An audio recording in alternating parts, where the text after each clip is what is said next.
deuxième question, deuxième point de notre entretien. Euh, on va faire un retour sur cette crise en Ukraine. Dernièrement, il y a eu ce discours, non, cet entretien de peu près 2 heures, 2 heures et demie de Vladimir Poutine avec ce journaliste américain. Avant de rentrer un petit peu plus dans le détail de ce discours, en tout cas, essayer d'en ressortir les points forts. Aujourd'hui, on en est où dans cette crise entre l'Ukraine et la Russie? Bien sûr, le conflit s'est un peu, on va dire, enlisé. Là, dernièrement, il y a eu la prise d'une ville importante par les Russes, mais comment vous voyez, alors on n'a pas une boule de cristal, bien sûr, mais comment vous voyez un petit peu l'issue de ce conflit? Alors moi d'abord, pour ce conflit, ce que je vois, c'est que ce conflit n'est plus un conflit local, hein, n'est plus un conflit régional qui se déroulerait en Europe de l'Est, c'est un conflit planétaire, hein. Et c'est un bras de fer planétaire, hein, j'ai coutume de le dire, un bras de fer planétaire entre deux mondes qui s'opposent en tout. Et ces deux mondes sont le monde otano-kievien, hein, les Kieviens sont, font partie ou ça essaye de se rapprocher de ce camp. Donc, c'est un bras de fer entre l'OTAN, on va dire, et non pas la Russie, mais la multipolarité. Les 31 pays de l'OTAN et quelques alliés comme le Japon, l'Australie, la Corée du Sud et la Nouvelle-Zélande, enfin des pays qui leur sont proches et qui représentent 15% de la population mondiale, et puis, de l'autre côté, une Russie qui s'est liée avec la Chine et qui s'est liée avec bien d'autres pays dans le cadre d'alliances qui ont été bâties au fil du temps depuis le début des années 2000. Depuis, en fait, le bombardement de Belgrade. Le déclenchement de tout ça et de Poutine, on va dire. Hein. Poutine, il est arrivé au moment, il a vécu ce bombardement de Belgrade comme une humiliation, comme les Chinois d'ailleurs, qui ont vécu ce bombardement de Belgrade comme une humiliation. Ils ont vu que l'OTAN était capable de démanteler un grand pays comme l'ex-Yougoslavie. Ils ont vu le démantèlement de l'ex-Yougoslavie et ils se sont dit que un jour ou l'autre, ce style d'action contre eux leur pendait au nez. Et donc, depuis 2000, ils se sont préparés. La Chine et la Russie. Et alors, ils se sont préparés en créant de nouvelles alliances, hein, des alliances qu'on appelle aujourd'hui les BRICS. Mais les BRICS sont venus qu'après. La première des alliances, ça a été l'Organisation de coopération de Shanghai, qui a été fondée, on va dire, en 2001, hein, qui a été formalisée en 2001 et qui regroupe 8 États, dont les 4 mêmes que l'on retrouve dans les BRICS, hein, ou 4 États importants qu'on retrouve dans les BRICS, c'est-à-dire ou 3 États importants qui sont la Chine, l'Inde et la Russie. Chine, Inde et Russie sont dans l'Organisation de coopération de Shanghai, fondée en 2001. Ils sont également dans les BRICS. Alors, ça n'est pas anodin, ça, parce que ces pays-là se rencontrent depuis 20 ans à tous les niveaux. Ils n'ont pas trop changé leur leadership, hein, ces administrations se rencontrent à tous les niveaux depuis 20 ans et les gens se connaissent à fond. Même ceux qu'on déclare adversaires sur le papier, comme l'Inde et la Chine, le sont pas tant que ça. Moi, je me souviens d'une anecdote où le Bhoutan, la Chine avait empiété un peu sur le Bhoutan pour faire une autoroute, quoi. Et le Bhoutan râlait un peu, quoi. Et les Occidentaux disaient chic, chic, on va assister à une guerre entre l'Inde, alliée du Bhoutan, et la Chine. Pas du tout. Il y a eu même pas quelques échauffourées, il n'y a même pas eu d'échauffourées, hein. On a beaucoup parlé en disant oh là là, c'est dramatique, il va y avoir la guerre. Et en fait, la semaine suivante, il y avait une réunion des BRICS et on voyait Poutine et Xi Jinping et Moody en train de prendre le thé ensemble et de deviser tranquillement entre eux, quoi. Donc, ces pays-là, ils réussissent à s'unir contre nous. Au moins, ils ne veulent plus, ils rejettent l'hégémonie et le système mondial qu'on a instauré au profit des Occidentaux, hein. C'est le système instauré au sortir de la Deuxième Guerre mondiale, hein, FMI, dollar, Banque mondiale, Mm. OMC, etc. Hein, tout ce système-là, il est rejeté par ces grands pays qui veulent au contraire un monde multipolaire. Et l'affaire de l'Ukraine, on est en plein dedans. Hein. C'est-à-dire qu'aujourd'hui, euh, Poutine, qui a au début voulu faire une simple opération de police, hein, pour protéger les gens du Donbass, s'est aperçu rapidement que les Occidentaux, ils ne l'entendaient pas de cette oreille. Menés par les États-Unis, ils ont réagi violemment. Et donc, Poutine s'est aperçu il lui faudrait faire autre chose. C'est-à-dire pas seulement une opération militaire, mais qu'il faudrait affronter, affronter le bloc de l'OTAN. Et pour ça, bon, ben, il y a bien sûr les moyens militaires, Mm. mais il y a surtout les moyens économiques. Économique, bien sûr. C'est-à-dire que c'est sur l'économie que, Oui. rappelons-nous qu'en 1990, euh, l'ex-Union soviétique s'est effondrée. Eh bien, aujourd'hui, Poutine a parfaitement compris l'importance de l'économie. Il s'était préparé particulièrement bien. D'ailleurs, on le voit au résultat, hein, tous les indicateurs le montrent. L'économie russe va bien, malgré 13 paquets de sanctions occidentales. Et les économies occidentales, à l'inverse, ont de grosses difficultés aujourd'hui, hein, et sont en voie d'affaiblissement qui conduit inéluctablement un jour ou l'autre à l'effondrement. Alors, Poutine a aujourd'hui, se pose quelque part, non seulement en libérateur de l'Ukraine russophile et russophone, la partie de l'Ukraine qui avait choisi son camp, c'est-à-dire le Donbass, mais pas que le Donbass. Bon nombre d'Ukrainiens, une large partie de la population ukrainienne était russophone et russophile. Et pour l'instant, dans le Donbass, la proportion de russophones et de russophiles était supérieure à ce qu'elle est ailleurs, mais il y a encore certaines parties de l'Ukraine dans lesquelles il y a beaucoup de russophones qui sont russophones et russophiles qui habitent donc la partie contrôlée par Kiev. Mm. Point d'ailleurs qu'il y a de la résistance. Une résistance est en train de s'organiser sur les arrières donc, de Kiev et qui sabote ces lignes, qui n'est pas une résistance de Russes infiltrés, non, ce sont des habitants de l'Ukraine qui commencent à s'en prendre à des dépôts, donc ça c'est une résistance anti-régime qui vient Ouais. est en train de naître au sein de l'Ukraine. On pourrait Donc, imaginer, on est... pardon, Oui. excusez-moi, je vous coupe. On pourrait imaginer que la population se retourne contre Zelensky. Oui, parce que la population finalement en amenant Zelensky au pouvoir, Zelensky avait été élu pour un programme de paix, pour un programme d'entente et de réconciliation avec la Russie pour éviter les problèmes. Et en fait, il a fait l'inverse sous la pression d'une partie tout à fait minoritaire de l'opinion kievienne, qui a réussi avec les médias, etc., à chauffer à blanc la population ukrainienne avec le soutien des Occidentaux également. Donc voilà, mais on peut s'attendre à ce qu'il y ait à ce qu'à un moment la population dise ça suffit quoi. Et D'accord. on peut s'attendre à ça. Par rapport au discours donc, de Poutine, qu'est-ce qu'on peut retenir de son intervention?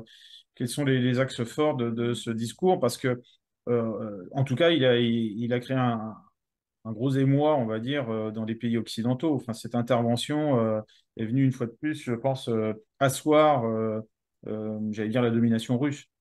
Oui, oui, rien que sur le compte de Tucker Carlson, je crois que on en est à 206, le compte personnel hein, Mm. de Tucker Carlson, et 206 millions de vues Ouais. pour cette interview. Et sur son compte YouTube, ça c'est sur son compte Twitter, hein, sur son compte YouTube, il a fait Mm. 19 millions, je crois, de vues Ça, supplémentaires, ce qui fait que un total de 225 millions à peu près, hein, rien que sur son compte. Mais comme l'interview a été reprise par les grandes télévisions chinoises, indienne, africaine aussi, hein, avec Sputnik qui a donné Sputnik Afrique qui est très largement distribué en Afrique, on peut penser que plus d'1 milliard, peut-être davantage, d'habitants de la planète ont vu tout ou partie de cette interview. Donc, Poutine a marqué des points. Hein. Et alors, qu'est-ce qu'on doit retenir de cette interview? Alors, d'abord, la première chose qu'on voit, c'est qu'un Poutine en pleine forme physique, quoi. Alors qu'on le présente régulièrement malade, incapable, mourant dans la semaine suivante, c'est pas du tout l'impression qu'il a donnée. Hein, il est resté lucide jusqu'à la fin, calme jusqu'à la fin. On a vu un homme sûr de lui, et ça tranche avec les leaders occidentaux, dont on voit bien qu'ils sont un peu agités dans leurs déclarations, hein, qui partent un peu dans tous les sens. Hein, je ne parle pas du président Biden, hein, qui a des problèmes De cognitifs très mémoire. importants. Hein. Hein, Ouais, problème de mémoire. Hein. ouais. Une pauvre mémoire, comme le dit le procureur spécial chargé d'enquêter sur d'éventuelles fautes commises par Biden en gardant des documents secrets chez lui, quoi. Bon, le procureur a dit de toute manière, c'est pas la peine de l'inculper parce qu'il sera jamais condamné, il sera déclaré irresponsable, quoi. En gros, parce qu'il a une mémoire défaillante. Bon, donc un Poutine bien sur ses deux jambes, solide, qui a fait la leçon un peu à tout le monde et qui nous a rappelé un certain nombre de faits. Il a été très factuel, hein, factuel sur l'histoire, hein, l'histoire de la Russie, et puis factuel aussi sur les événements. Alors je pense que ce qu'il faut en retenir, c'est... Alors, moi, je n'ai pas découvert grand-chose dans cette intervention. Une seule chose qu'il a répétée, hein, il a répété qu'il s'était retiré de la région de Kiev parce que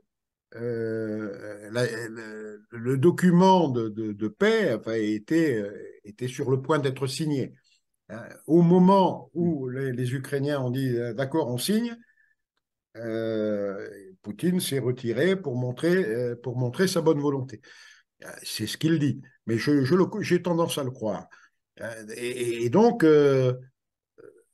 il s'est fait avoir une fois de plus parce que Zelensky est revenu sur ce que sa délégation, pour parler de paix qui avait été entamée très vite hein, en février 2022, sa délégation était prête à signer. Enfin, et Zelensky est revenu dessus, poussé par Boris Johnson et par les Occidentaux qui ont dit non, non, faut faire la guerre et on va vous soutenir jusqu'au bout. Bon, on voit ce que ça donne, mais Poutine a compris que, et là on le voit dans sa déclaration, il a compris qu'il ne pouvait plus du tout faire confiance à l'Occident. Il a souligné, euh, tous les mensonges de l'Occident ou toutes les paroles non tenues, hein, que ce soit pas un pouce à l'Est, proclamé dans les années 90, que ce soit les accords de Minsk, où il a encore souligné et montré du doigt au cours de son intervention le, le, la duplicité de Merkel et de Hollande, hein, qui se portaient garant d'un accord qu'ils n'avaient pas du tout l'intention de respecter. Bon,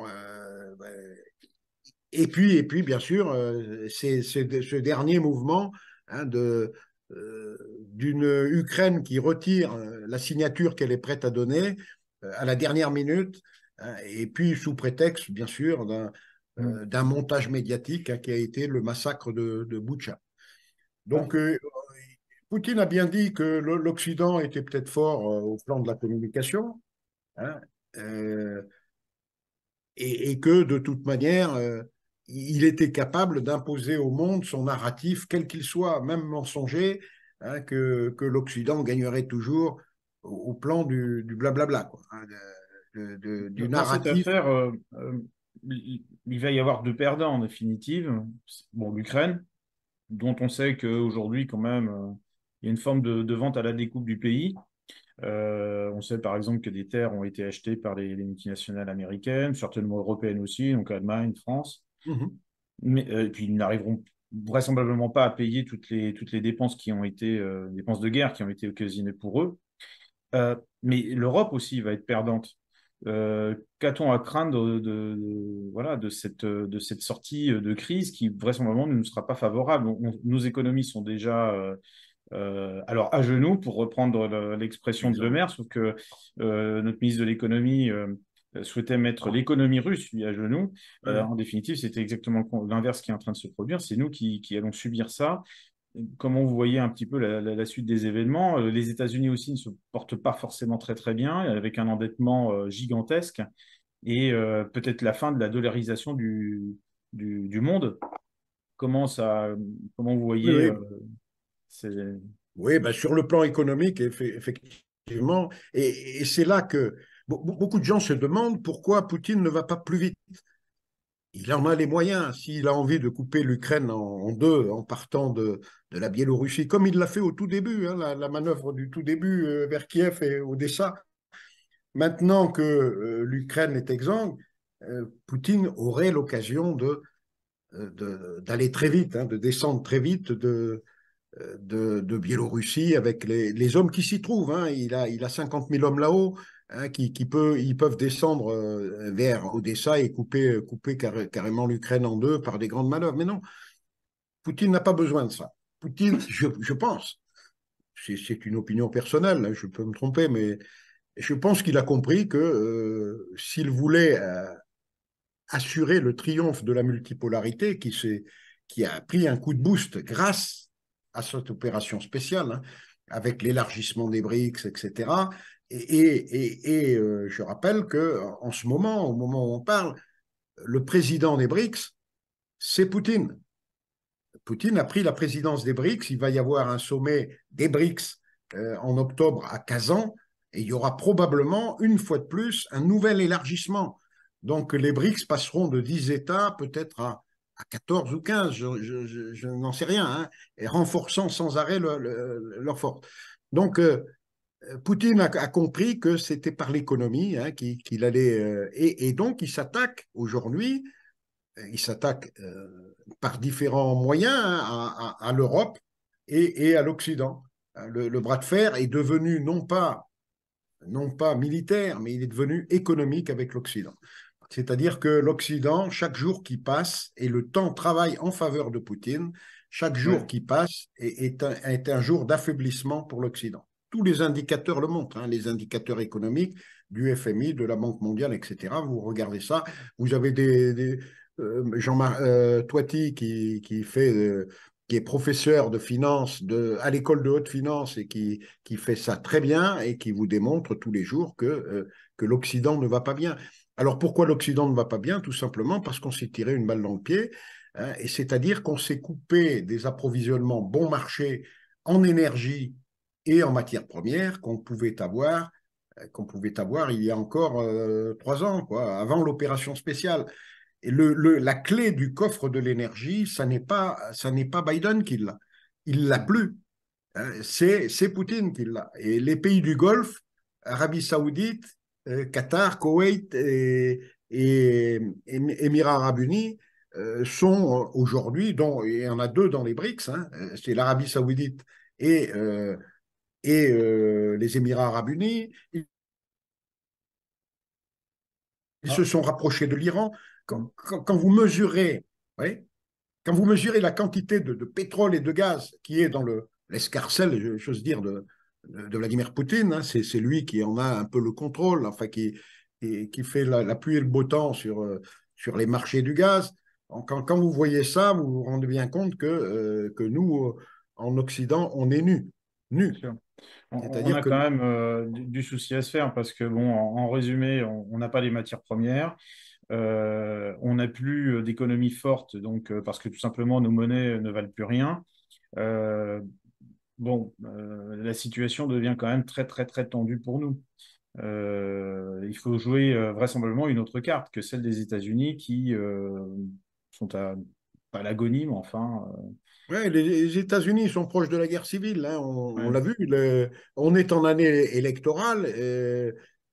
Cette année électorale profite encore à Poutine. C'est une carte supplémentaire pour Vladimir Poutine parce que euh, comme les États-Unis sont divisés vraiment, hein, sur à peu près tous les sujets, entre un Trump qui n'est pas un interventionniste tous azimuts, hein, qui souhaite qu'on s'occupe d'abord des problèmes de l'Amérique avant d'aller s'occuper de jouer les shérifs sur la planète entière. Donc ça, c'est Trump. Et puis, l'Amérique de Biden, qui est sous contrôle, je veux dire presque total, des néoconservateurs américains, hein, qui elle, veut absolument la peau de Vladimir Poutine et la peau de le démembrement à terme de la Russie. Hein. C'est leur objectif, euh, leur objectif final. Donc, Très bien. cette année, les États-Unis en quasi-guerre civile, hein, en campagne électorale qui va devenir, au fil du temps, plus on se rapproche de novembre, plus ils vont être faibles parce qu'ils seront divisés et plus Poutine aura l'occasion de faire ce qu'il veut, ou pratiquement ce qu'il veut en Ukraine. Voilà. Et Très bien. donc, l'affaire de l'Ukraine va se terminer, pour moi, hein, elle va se terminer, euh, elle ne se terminera pas avant le dernier trimestre de cette année, je pense. Il n'y aura pas d'accord de paix signé avant le dernier trimestre 2024, ou plus tôt, peut-être plus tard, hein, Ouais. mais au plus tôt, parce que Oui, Poutine laisse le temps. ils vont attendre que les élections américaines soient passées. Ouais. Et puis ils vont attendre aussi que l'Allemagne s'enfonce économiquement, que tout un tas de mouvements d'entreprises allemandes se délocalisant aux États-Unis et affaiblissant ainsi l'Allemagne et par conséquent l'Europe. Hein, tout ce qui se délocalise aux États-Unis dans l'industrie allemande pour aller chercher de l'énergie moins chère, c'est de la force en moins pour l'Union européenne. Donc il va attendre que ces transformations soient faites, hein, et puis un beau jour, le jour où il l'aura décidé d'ailleurs, hein, il n'en a pas pour très longtemps, bah, il mettra l'accélérateur. Hein. Il a montré qu'il était capable de mettre l'accélérateur, par exemple, pour la bataille d'Advika. Il l'a mise, bon, en face, ça s'est effondré, mais il ne souhaite pas en finir trop vite. S'il finit tout de suite et si une paix est signée, on retournera aux errements antérieurs. Les Occidentaux sont très contents qu'une paix soit signée, hein, pour pouvoir revenir racheter du pétrole russe pas cher, etc., rétablir des relations. Non, Poutine souhaite que les Occidentaux aillent boire la coupe de la défaite économique jusqu'à la lie. Et on va la boire, la coupe de la défaite économique. Bon, On va la boire. eh bien, on va terminer ce point-là sur une note plutôt pessimiste. Oui, C'est bien dommage. Bon, en tout cas, bon, comme vous le dites, hein, je le répète, à chacun de se forger son opinion. oui, Merci. non.